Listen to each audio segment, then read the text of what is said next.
Welcome back to Roll and Review, where we talk about all things nerdy and awesome. I'm Jim, and we have Peter with us today for our Roll and Review show. Hi, everybody. It's like the 15th of September, so if new stuff comes out after this, before you see this, we didn't know. Didn't happen yet. Couldn't have known. Anyway. Artists or DeLorean, so. My DeLorean crashed, so. You don't tell anybody that, Jim. Sorry, I can't help myself. It crashed. It blew up. The flux capacitor totally just shot. Also irradiated a good chunk of rural Kentucky, but not very many people live there, so you're not going to hear about it, so it's fine. But if anybody does grow a third arm, blame Jim. I blame Rick and Morty because they inspired me through interdimensional travel and the fact that they were created originally as a cartoon making fun of Doc and Marty. Yes. That's true. That's actually completely true. That is what I figured. I can tell that just by the design. Yeah. They look a lot better than the original cartoon did. Oh my gosh, the original cartoon looked like shit. But anyway, minor things. So let's just get into stuff today because we got enough to talk. We got plenty to talk about. So I didn't get to see it because paywalls, and apparently they won't let me watch for free online. But the Orville came out last Sunday, and apparently it was pretty decent. Peter, I believe you watched it though, so you can tell. I watched it as it aired. Yeah, it was pretty funny. For people who are like a huge fan of Seth MacFarlane's type of humor, particularly like Family Guy and that sort of thing, it didn't have exactly the same humor the whole way through. It actually attempted to take itself seriously, which was, at least for me, mildly surprising. But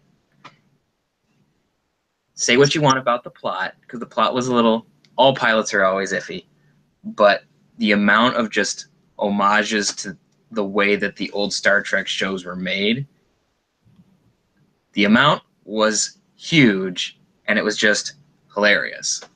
The music was almost exactly the same as any show from the 80s onwards. Shots were the same, uniforms, terminology. It was just hilarious.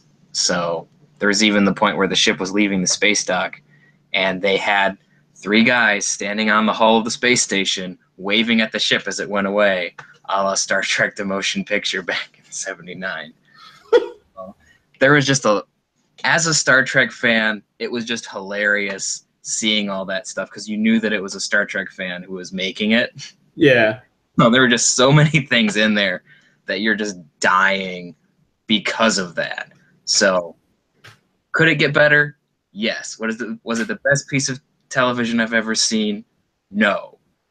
But as a Star Trek fan, it was pretty funny.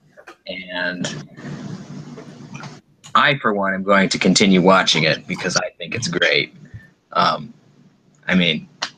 But that's coming from me. I've seen first seasons of lots of things, and first seasons can always be rough. So if people didn't like the pilot, give it time. Next Generation got better. Farpoint was the worst thing we've ever seen. So it could have been a lot worse. Let's just put it that way. It really could have been. Yeah, I mean, if it was really that funny, if it was good in the pilot, I wouldn't expect them to make it worse somehow. Generally, these things do get better. Yeah. I think it'll be fine. So some of my other friends who are fans didn't care for it, but I guess my sense of humor is just worse than theirs. But that's okay. Well, whatever. Yep. They're special people. Yeah. Suffice to say, I liked it. You should watch it. It's fun. And for something that's based on parodying Star Trek, that's actually pretty high praise from you. That is true.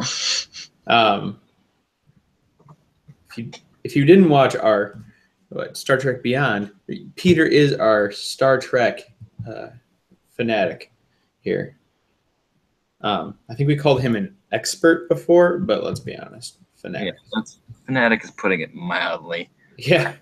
I am what's known as a canonista. I am obsessed with continuity and all sorts of things. So just the way it is.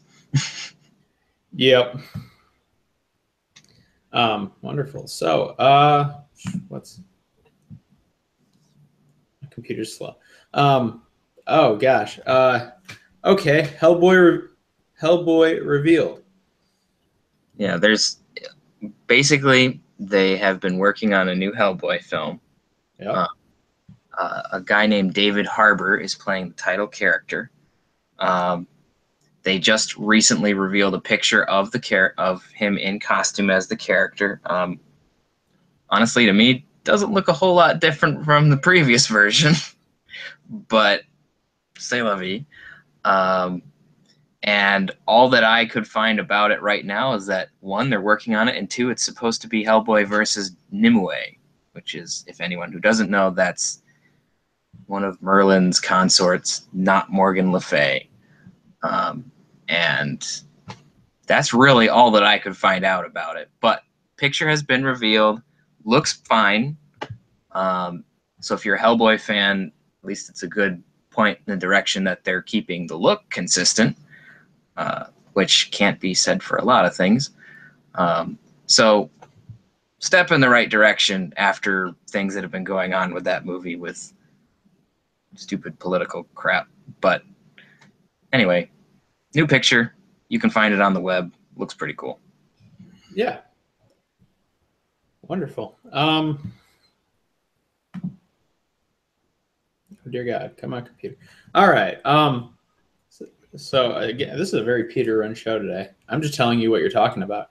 Because I really haven't seen most of this stuff out there. So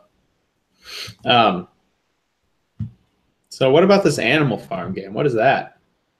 So as I was perusing the internet, like I do, I discovered it is. I discovered that an indie company is making a game based on Orwell's book, The Animal Farm. No idea what exactly they're going to do. Not a whole lot of details have been released yet. The thing that we do know is there's people who have been involved in decent level production games who are helping to work on it. People who worked on, for instance, The Witcher 3, the Fable series, and one that I haven't heard of in a long time, RuneScape. God, RuneScape. Yeah, blast from the past there. Dear God. That game could not come back. I'd be okay with that. But they're I mean, I did some double checking because I found it first and I was like, really? Is this a real thing? Is someone making Animal Farm? Yep. I saw it confirmed in multiple different sources. So someone's making it, and what exactly is going to be entailed or how it's being built, not sure. But you can rest assured that it will be equal to all games, but more equal. So.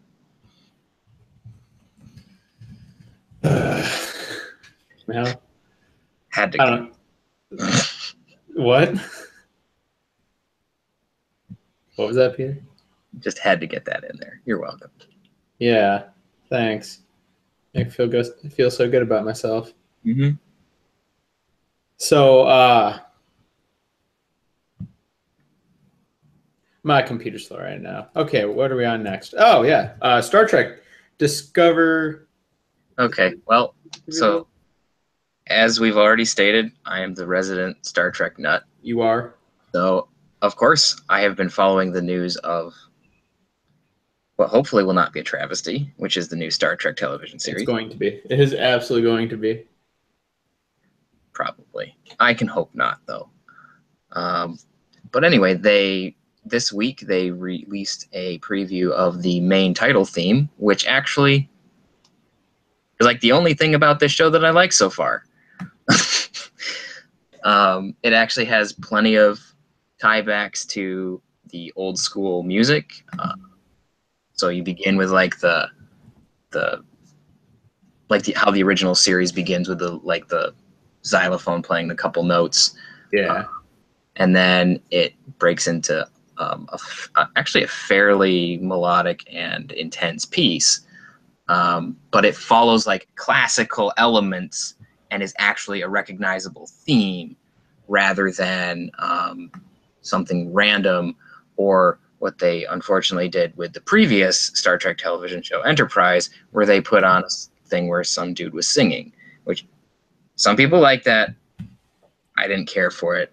If you want to know what it should have looked like, search on YouTube for Archer's theme over the main Enterprise title, and that's what it was supposed to look like. But anyway, they released the music for Discovery, and it actually sounds good.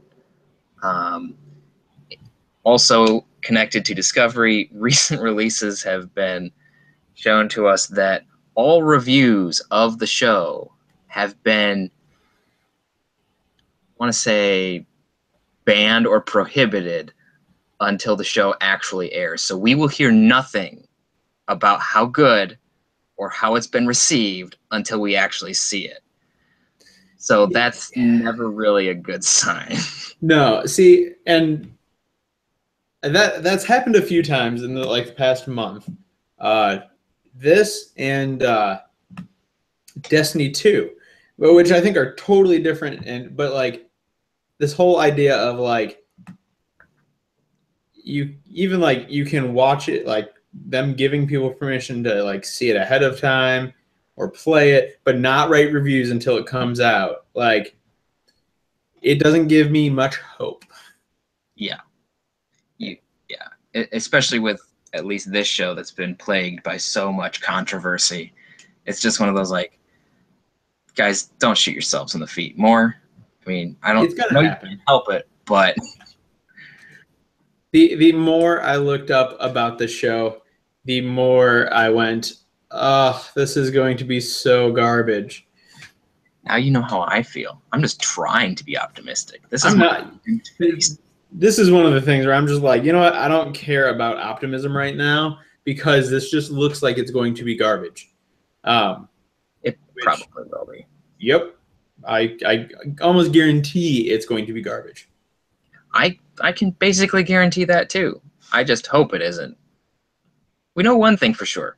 The theme's fine. Well, that says nothing. I'm glad they put someone good on the music. If only they put someone good on the writing. Idea of the whole thing. Yeah. Weird concept. New shows based in established franchises having good writers. We'll get to that later. Thought.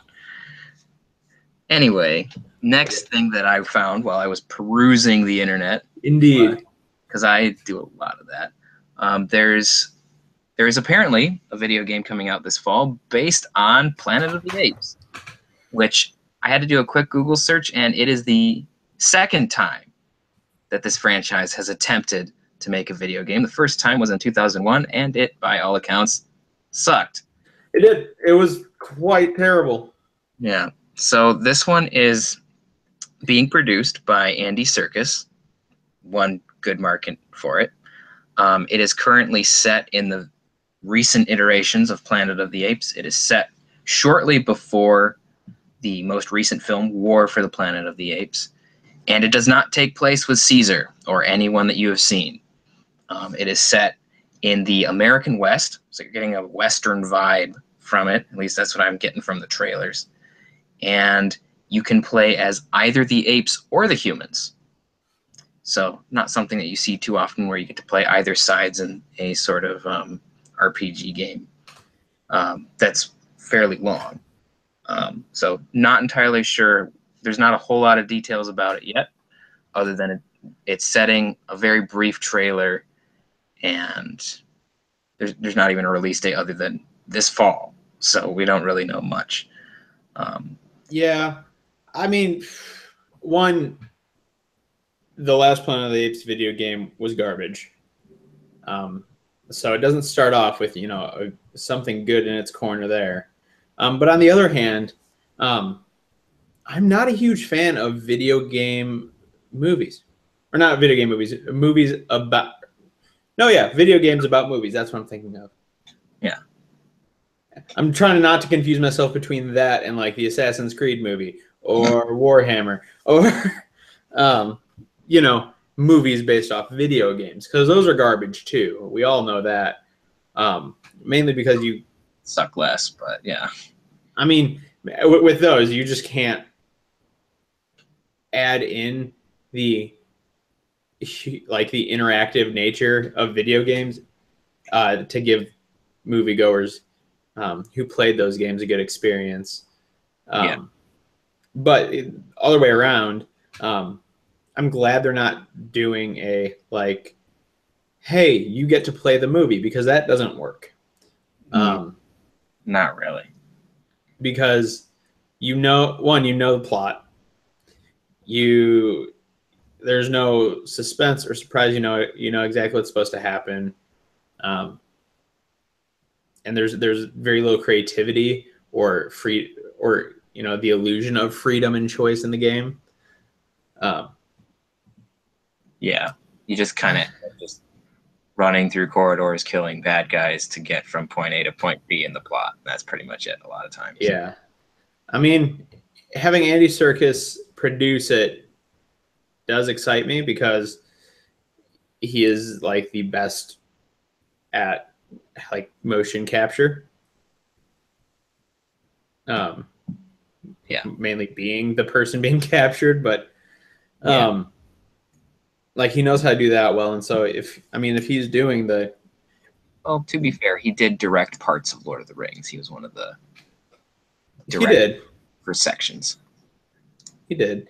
I don't know. We'll see. I don't know. I don't got a good feeling about it. But you never know. This is true.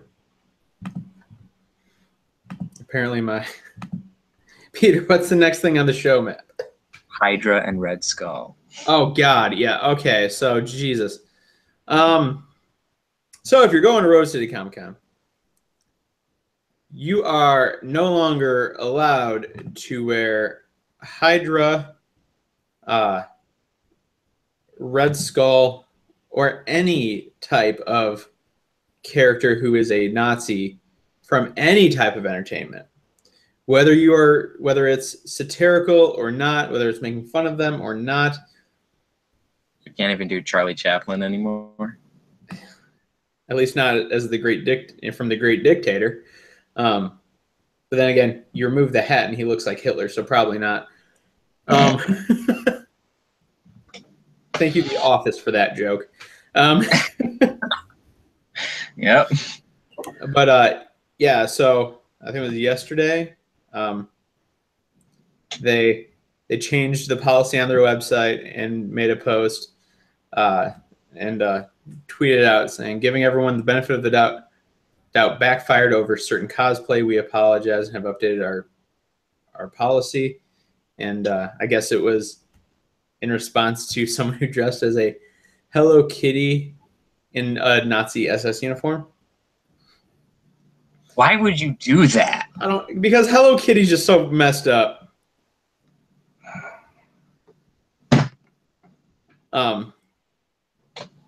That's all I have for that. And so they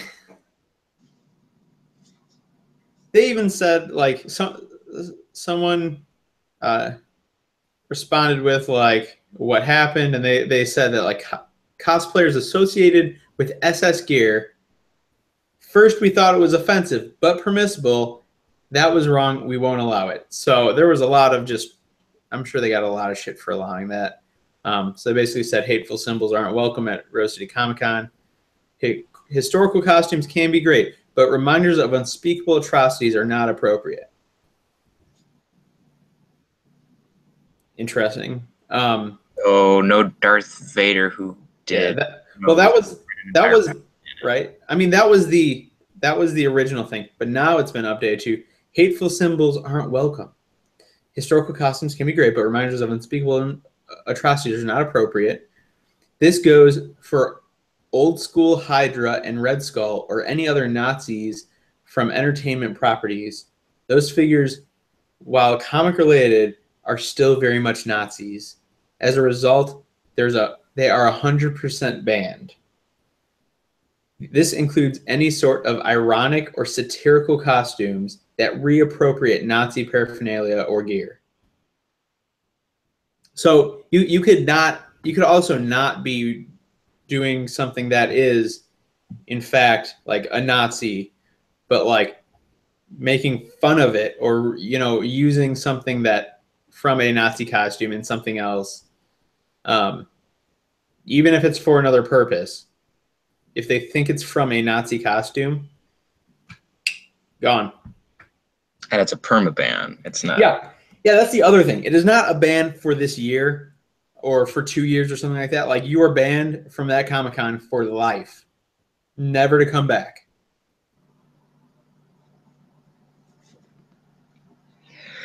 Wow. Well, I mean, wow. I understand that people are upset by Nazis existing. I mean, who isn't? But there comes a point where it's just too much, and this is it. Right?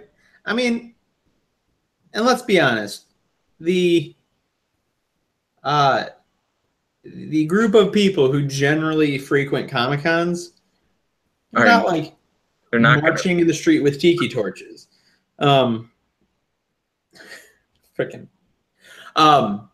Like, if they're wearing something that is Nazi related, it's because of a story, like a comic or movie. I mean, I love Iron Sky.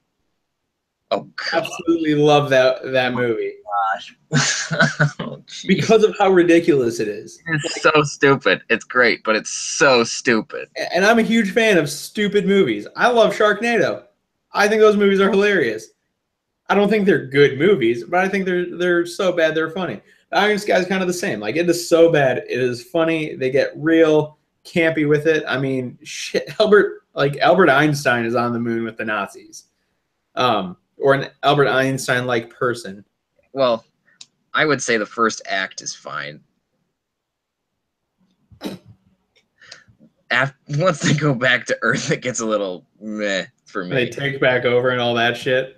Yeah, that's just weird. I like the attack. I like when they're on the moon. I just don't like that whole spot where they're just wandering around on Earth doing just crap. That was one of those ones where just like, you know what? This is stupid. I like the rest. Right? But like, that's the thing. Like, the movie is so stupid, it's funny. Like, you can make fun of the Nazis in it. Yeah, and you're like super stereotypical, like dumb moron Nazis. And it was great. Like, you make fun of these people, it's great. But you couldn't wear costumes from that movie. No. Like, I'm sorry. Absolutely ridiculous. No, you can't wear that. What? Like, the whole movie is making fun of Nazis, essentially. Yep. And they're like ridiculous thoughts. But it reminds us of atrocities. And so we can't use it. Yeah. It's just ridiculous. You can't make fun of stupid people and have people okay with it.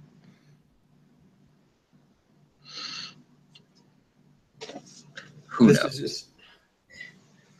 Chalk one up to stupid, and let's move on. Yeah, well, not only that, but Marvel right now is their like secret empire is like a huge story.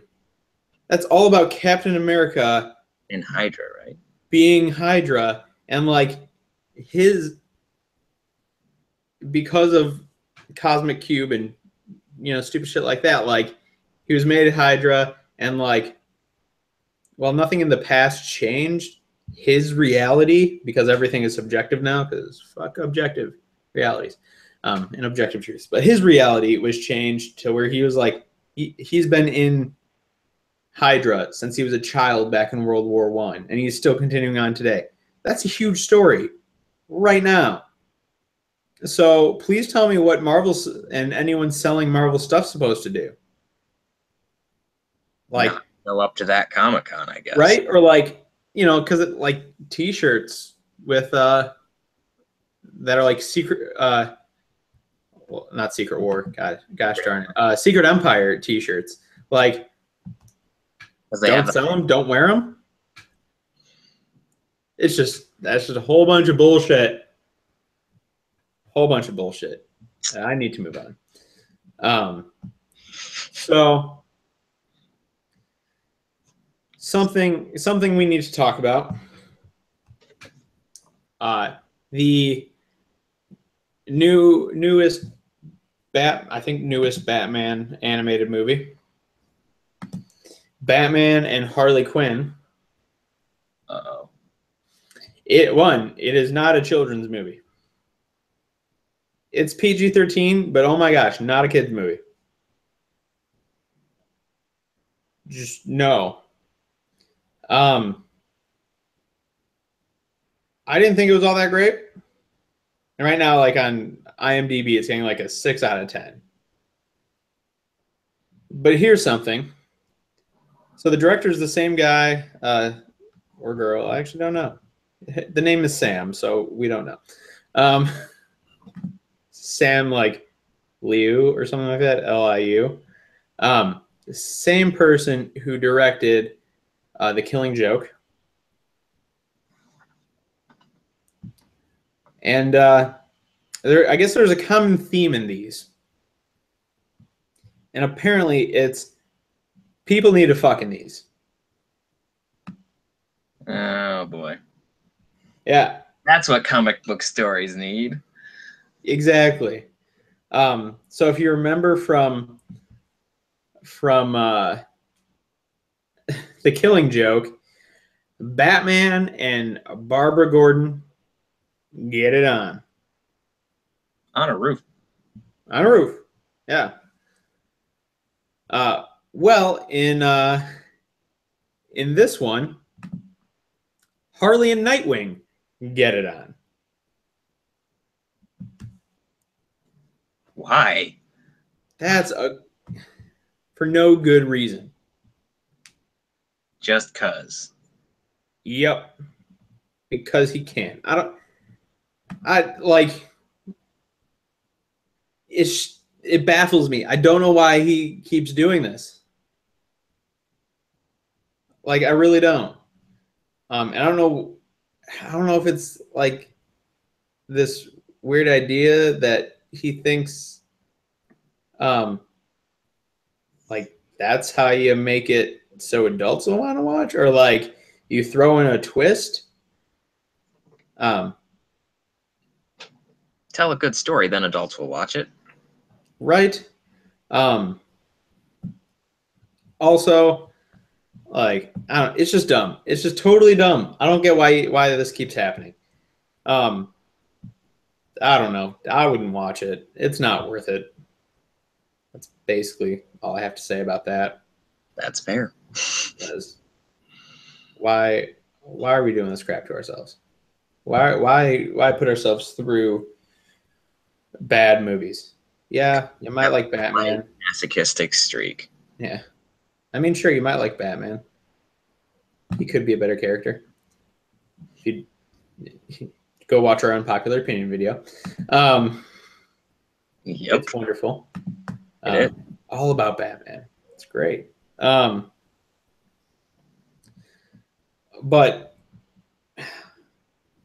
I don't know. I don't get why people keep doing this. Beyond me. Yep. So, moving on from that, random movie news. Jamie Lee Curtis is confirmed to be in for a Halloween sequel. Okay. Yep. Pretty much it. I didn't know that they were making a sequel or needed to. But yeah. And she's coming back for it, so woo. Random movie news. Other than that, I think it is time for Comics with Jim. So we got 2 comics today, both from well, they're not small publishers, but none from Marvel or DC this week because screw those guys. That's how I feel about that. It's not going to be the second of the Trump comics, is it? No, that won't come out till like next month. Oh my gosh. We do have number 2 this week though, and it's Kurt Sutter's Sisters of Sorrow. And yeah, so interesting cover. So this is an interesting book. So if you haven't heard of it, because it's from like Boom Studios, so it's possible because they're not a huge publisher. The whole story is around this group of women who, in the day, work at a women's shelter, and then at night dress as nuns because they're not actually nuns, but they dress as nuns and go kill men who escaped justice. So like it's their abuser, like domestic violence, like people commit to domestic violence, beat their wives and kids, do terrible things like that, and who don't get punished for it. These chicks dress up as nuns and go take care of it for them. Well, that's an interesting premise. Yeah, no, I mean it's interesting. It's kind of fun, because like in like the first book, the guy they kill is a cop who's kind of a piece of shit. But like his dad's a cop too, and so like one of the women gets arrested because like they found DNA at the scene of hers, and they arrest her. They're trying to get her to crack, and she's just not doing it. She's not having any bit of that. And so the second book, I mean, it starts off slower because they're like, oh my God, what do we do? We got to get her, like, it's getting her out of jail, which not like in a superhero fashion of like breaking her out, but like literally like, I know a guy who's a lawyer who could do it. Okay. Like, but it's this girl's ex-husband or boyfriend who's a piece of shit and things. And then they get to like the killing. So it starts like this book starts off slow, but it's an interesting read. And it was one of those covers that caught my attention because I was walking by, I was like, nuns, what is this? Which is a fair reaction. But I'm enjoying it. The other one, the other book for this week is Retcon, which I think is a miniseries, or they're bringing back a miniseries. They might just be bringing back a miniseries. And so like the whole premise of this is that like magic and all of that shit exists. And this group is part of a team that work for the U.S. government, that go around the world and stop like dictators from harness, like using magic or monsters, things like that. Like stop them from using those things to cause mass destruction or whatnot. So like the one guy is showing like this picture of his group in Iraq, talking about like the monster or the beast that was in here, like that was the WMD that Saddam had. In reality. So they took care of it. They got rid of it. Like it wasn't yellow cake uranium or Scud missiles or things like that. It was that stuff. But the thing is, so it gets the name retcon because this one woman can cast a spell that will will retcon everything that just happened. But just like in Flashpoint, minor things will change, or some major things. And so insanity ensues. It's a lot of, at least in this book, it's a lot of government trying to cover up what's happened and trying to keep people who used to be on the team silent. And violence there, even with people like in America, because one of the guys has issues with he's an alcoholic, and he fell off the wagon and went to his AA meeting and just started sharing about this stuff. Ruh-roh. Yeah. So, but it's an interesting book. The art's not my favorite. This isn't my favorite art style. It's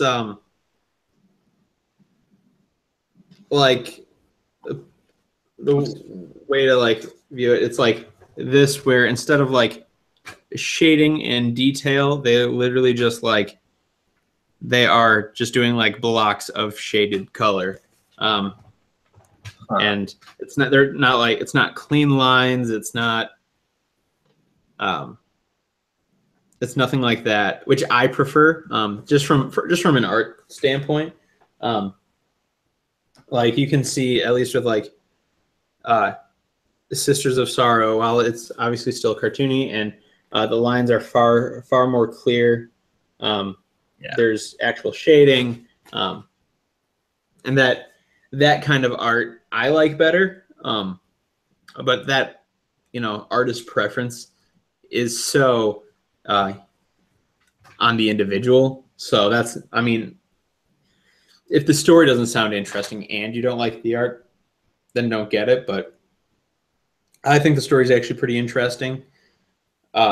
Sisters of Sorrow, I like the art. Retcon, not so much, but the story is interesting enough that I'm going to keep picking it up. I'm going to keep getting it. It looks interesting. So, so there we go. Now, on to the main topic of today. Creativity within established franchises. Yeah. Now, the sigh was because someone wrote, Jar Jar returns for 9. Now, I can only assume that means Jar Jar Binks is returning to Star Wars 9, and I'm wondering what the heck Peter is smoking. No, I was referring to a popular fan name for none other than J.J. Abrams. Abrams is back to direct Episode 9, much to the collective, I think disgust is the proper term. I think so. Of most Star Wars fans everywhere, at least ones that I know. It was telling yesterday.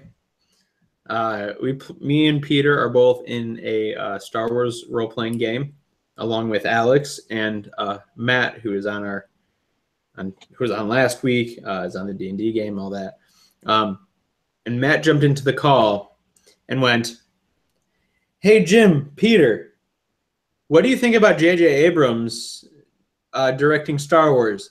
And me and him in unison just went, "Ugh."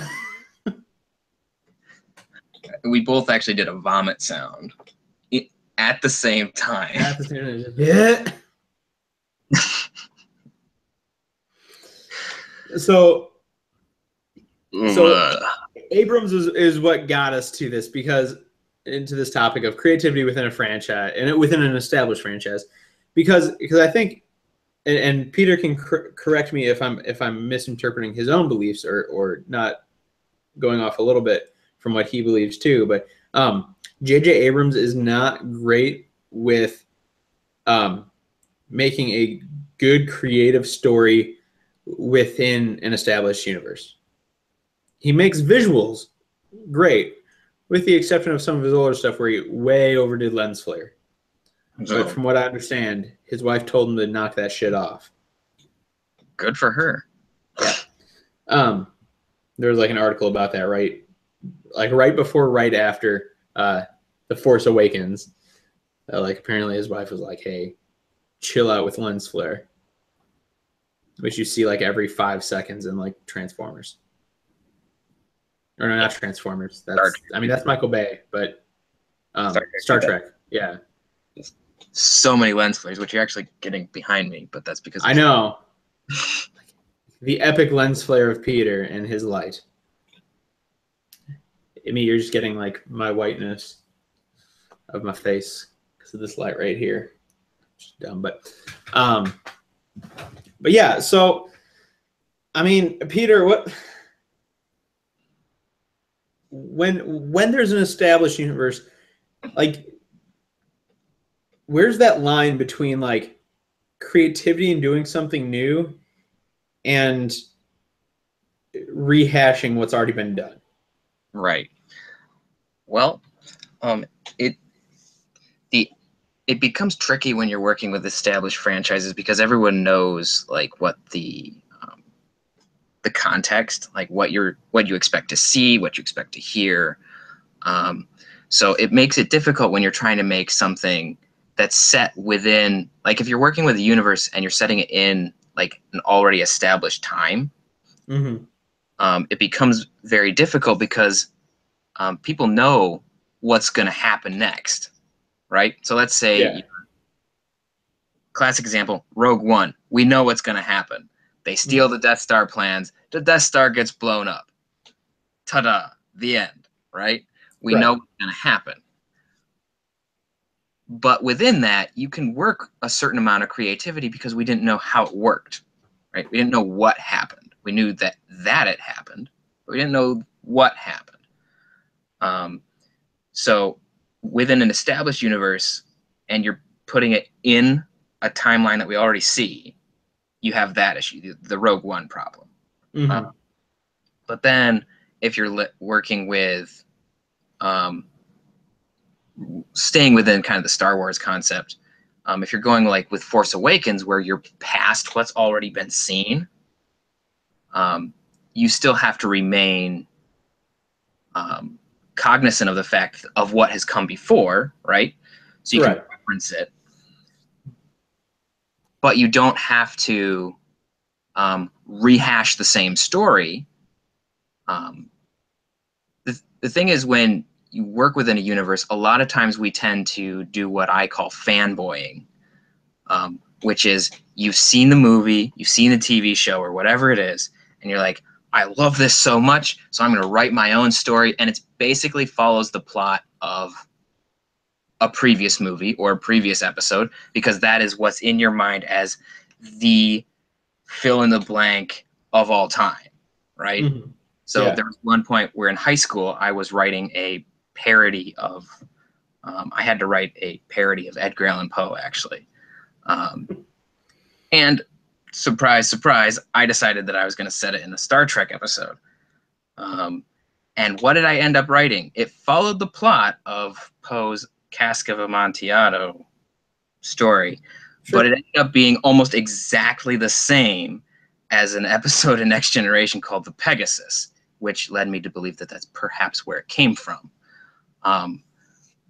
But if you have it stuck in your head that this is what something is, a lot of times you tend to copy it rather than if you're invested in the world, like, and not just like, oh, I know everything about it, right? Because we can have who know all sorts of things about different franchises. But if you're not invested in the world and it's not something that you care about, you're just going to kind of copy it because like you have a passing relationship with it, but not something that sticks. And so you don't know how to tell a story, because the issue with that, and this is actually the point that I'm trying to make, it's just my brain's taking a long time to get there. It's about time. I know. the main difference between working within an established franchise and rehashing and an established franchise and telling a unique story is you have to be invested in the characters.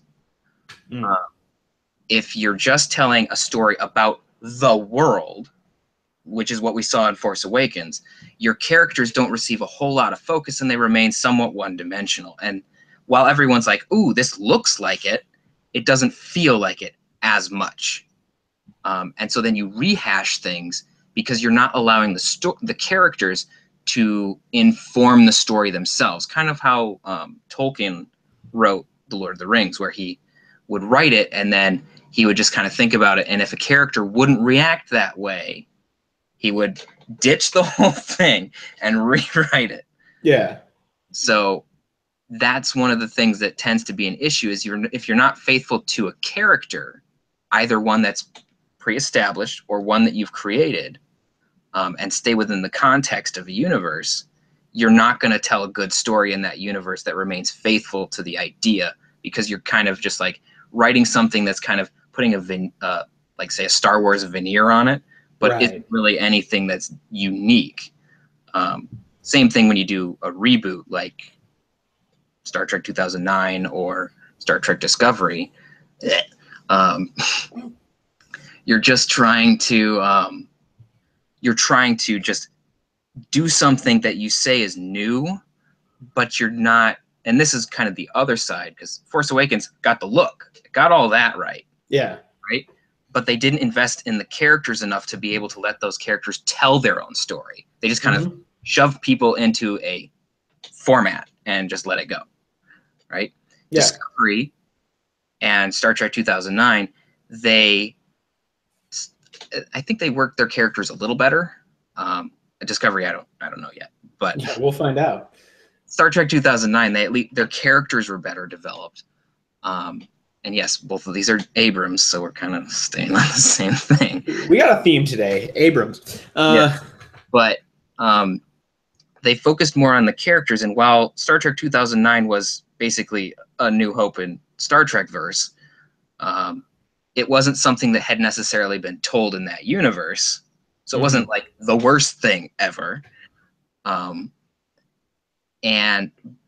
the issue there on that end was that you're focusing on a story that you want to tell that's not a rehash of that franchise's story, so much that you lose the concept of what the universe that you're working with actually is.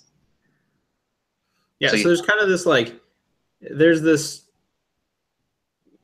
I mean, I kind of see it as this like expansive area that you can fall in, but really only like this thin good area where like the best movies will come out of, because you have like expansive area of trying to tell a story and not remember where like the universe that it's taking place in. Yeah. Which is what we kind of see in Star Trek, which did end up leading to, after a few movies, a really good movie with characters that we know and really like. Right. In Star Trek Beyond, and then trying to tell a story in this world and just really putting a new veneer over an old one and not having it be character driven or feeling organic. And it's right in the middle that you'll have good movies that are character driven, unique stories that know where they are, but don't try to just put, a new layer of paint on an old story. Something that, like, a few things that do this well in those two different universes, because I don't know a whole lot about other reboots. We'll see what the Blade Runner one does. Yeah. We'll see if that's any good. But with Star Wars, the cartoon series do a pretty good job of that balancing act of creating new stories, but also remaining faithful with the universe that they have. So Star Wars, The Clone Wars, granted, that was under Lucas, so got a whole different thing going on there. But they were telling a story that we knew how it ended. Mm-hmm. We didn't know what happened during it. And they remained faithful, one, to the Star Wars look, to the Star Wars feel, but also created brand new characters that people actually like and want to see what happens to them. Ahsoka, Captain Rex, to name two that actually pulled through to the next series. I love Ahsoka. Like, they gave these people personalities and allowed that to drive the story. Of course, it was a war and you knew it was going to happen, but they allowed those characters to tell a story in the universe that remained faithful to the look and the feel. So that's one way to do it. Rebels does the same thing, and they also bring in characters that were sadly cast aside and then reinvent them while remaining faithful to their essence. Thrawn. Knew you were going to put that one in there. I had to. He's my most favorite of the characters. I know. In the Star Trek realm, if you haven't seen it, or, well, if you haven't played it really, there's a wonderful game called Star Trek Online. It's a massively multiplayer online game. But the main thing that makes me play it, because I don't really know a whole lot about this MMO stuff, is they have episodes and they have stories that tie into previous episodes or movies or characters, but they tie it in a way that it touches and it references, and sometimes you interact with things, but it doesn't, one, break what's already happened, like Star Trek 2009 or Discovery, and two, it still tells new stories that, like, at least for me, it was like, huh, that's interesting. Like, because of copyrights and all that, they set it after Romulus is destroyed. So then they have this whole story arc where they explain how that happened. So in 2009, we get like, oh, it was a supernova in the Hoba system. Supernovas move fast, don't move faster than the speed of light. They would have had time, right? Yeah. So it was like, it was instantaneously destroyed. It was 5 light years away. That means it's going to take 5 years to get there. You're fine. So in the game, they bring in this whole backstory with Borg and Iconians and all this stuff. And it's like, it was a subspace shock, traveled through subspace, was there instantaneously. Okay, technobabble explanation, but it works. Yeah. So they tie it in and they tell new stories, and they make, and like, there's all sorts of really cool things that they do, but they remain consistent with that universe.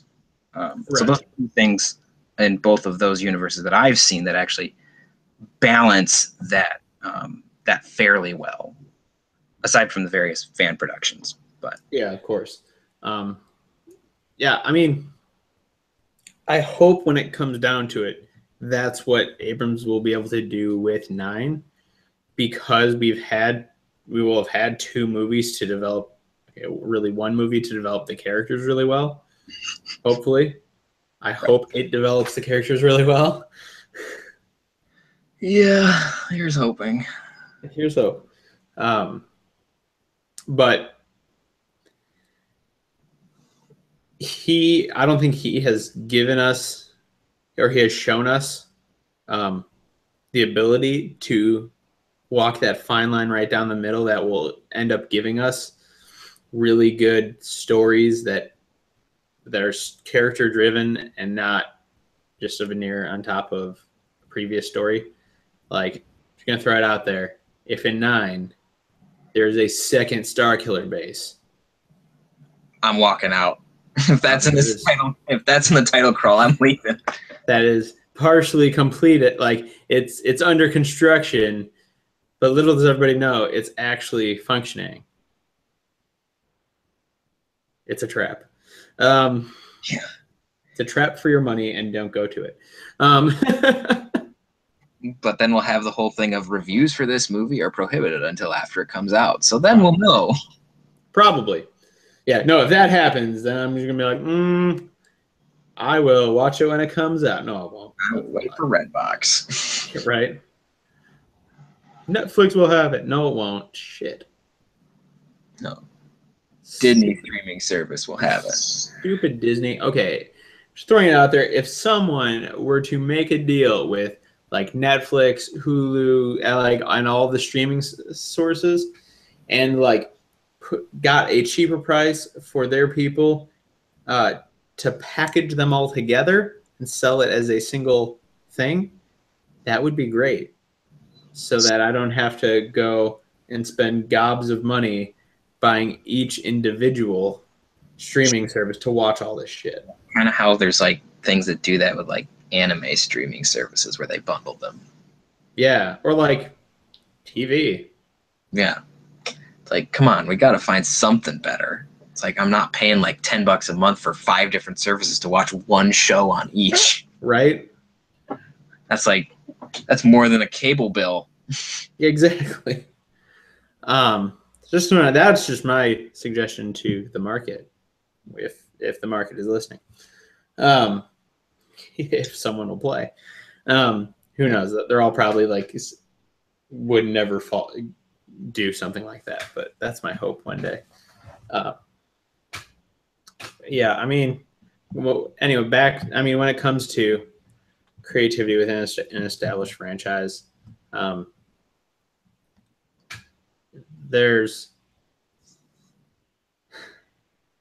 we've seen a lot of really bad examples recently with all the reboots.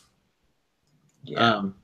To be fair, Alien ones haven't been that bad in terms of how they work. Whether or not people agree that they're good movies is a different story. They're definitely not the greatest movies. But how they work in terms of in-universe versus telling a new story. This is true. They do tend to work in part because they stay away from the whole Ripley thing. They do, yeah. So just like Alien Isolation was a good game because it had ties, but it didn't touch it. It wasn't on the Nostromo or on something you'd already seen before. Yeah. But here you go. But I've complained about the lack of originality in Hollywood for a few months now. Probably like 6 or more. I've been complaining about it since Star Trek 2009. So this is true. I've been vocal about the lack of originality with like Ghostbusters. What was it? Ocean's 8 that's being planned, which is an all-female Oceans movie. Because chicks. Whatever. Yeah, it's just right now. I just another one of those movies, regardless of who's in it. But I just don't see. I just don't see directors and execs and writers really being creative with established universes and are using them more as just like, hey, we could make a shit movie or a cheap movie or basically just do whatever we want as long as we slap the name on it. People will buy it because nostalgia. Baywatch was another one. While it wasn't a particularly bad action movie, it wasn't Baywatch. So they called it Baywatch, and all of the old fans of Baywatch did not recognize it. It didn't go well. And the new fans didn't understand. I mean, it's an action movie, whatever. Like it wasn't a fantastic action movie. It was decent, but it wasn't fantastic. It didn't warrant a lot of hype, but everyone thought that it was going to be nostalgic back to the TV show, and it wasn't even close to what that was. Like the A-Team. The A-Team's another one, yeah. I feel like right now, trying to do movies in established universes, it has turned into, let's just make a bunch of money off. It's just the hard work. Yeah, it's the hard work that was done a decade or 2 or 3 or 4 ago. Unless you have like the guys who originally worked on the film involved, like Alien. Yeah. I mean, sure, you could say that they're cash grabs, and you're probably not wrong, but they're not as, like, whether or not they're good movies aside, they're not as bad because you still have the actual people who worked on the originals still working on it. Yeah, exactly. Yeah, I mean, basically, because I think that's one of the few exceptions, and there are always a few exceptions. Like Star Wars Beyond, really good movie. Yeah, Star Trek. Gosh, too many stars.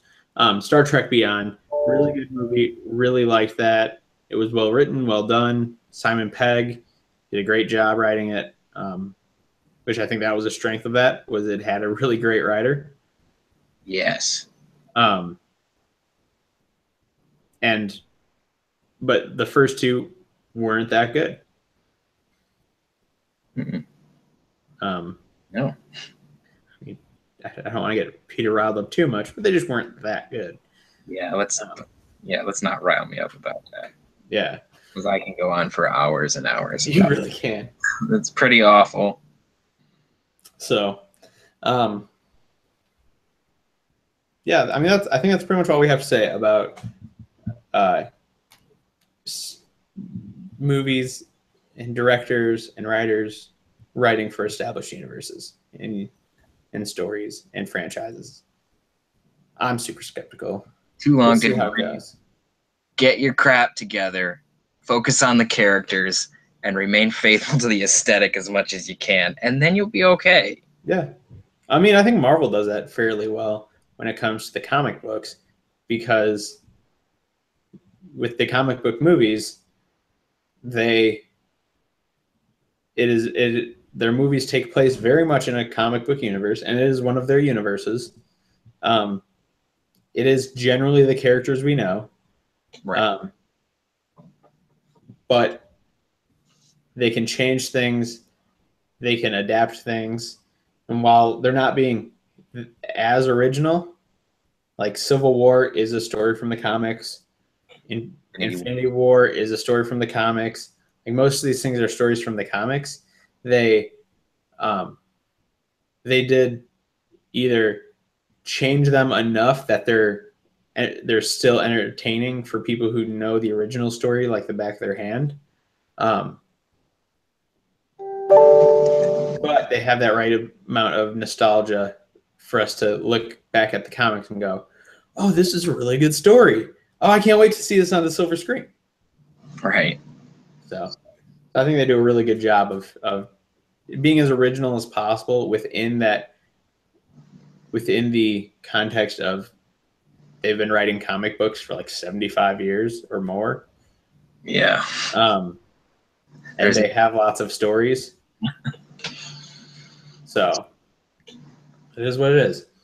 Yeah. And there's people like me who haven't read a whole lot of comic books who, for us, it's pretty much brand new. So even if they were telling a pretty much word for word version of the comic book, it would still be new for us and still be good. Oh yeah. I mean, the first Avengers movie was based off a story like from 40 years ago, I think, or 40 or 50 years ago. The early Avengers, which was great because it was changed up enough that everyone could enjoy it, even the people who know the story or the people who hadn't seen it, and they're not reliant on the comics for people to understand what's going on. And right, and that's important. Yeah, that is important. So like, if you throw in elements that you assume people will know because of history, generally those characters or those storylines feel weak because the movie itself needs that info. Which is why I roll my eyes and don't get super mad when we see Thomas and Martha Wayne get killed for the 100th time. Yeah. It's obnoxious, but I got it. It wasn't until I found out it was a dream sequence that I get pissed. Jeez. Why did you have to bring that up? Because I hate myself. Anyway, this is where we'll call it for tonight.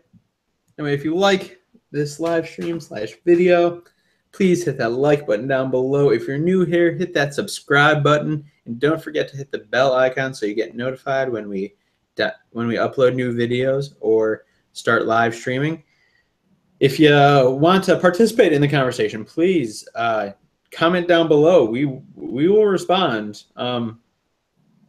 I mean, we might not respond if it's just like a hey, good video, but if you have something to say, we'll definitely respond to it.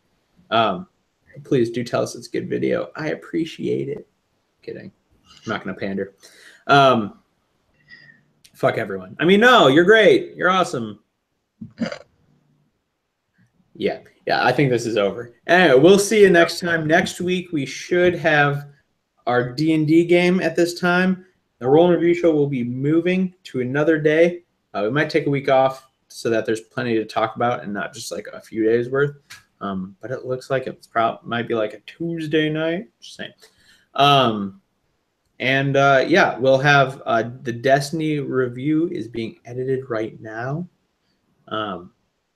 Yay. The next Unpopular Opinions is on the way to the reviewer.